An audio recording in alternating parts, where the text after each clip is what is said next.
जैसे जैसे बिहार में 2025 के विधानसभा चुनावों की घड़ी नजदीक आ रही है, प्रदेश की राजनीति में हलचल तेज हो गई है। 26 जुलाई 2025 की तारीख दो अहम घटनाओं के कारण चर्चा में रही।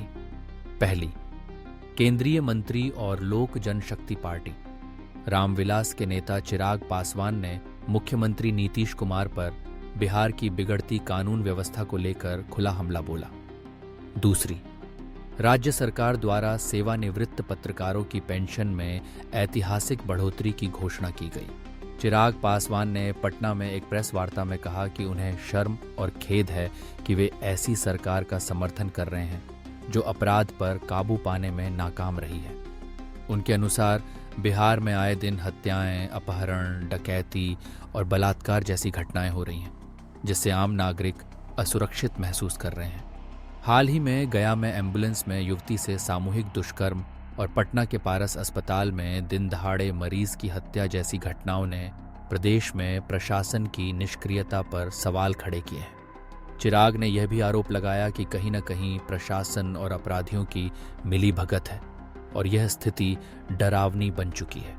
इन गंभीर आरोपों के जवाब में जेडीयू ने पलटवार करते हुए कहा कि आलोचकों को अपने गिरेबान में भी झांकना चाहिए और अपने दलों में अपराधियों की भर्ती से बचना चाहिए।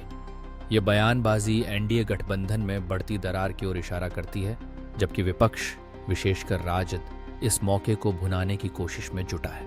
इन्हीं राजनीति तानों बानों के बीच मुख्यमंत्री नीतीश कुमार ने पत्रकारों के लिए बड़ा तोहफा दिया।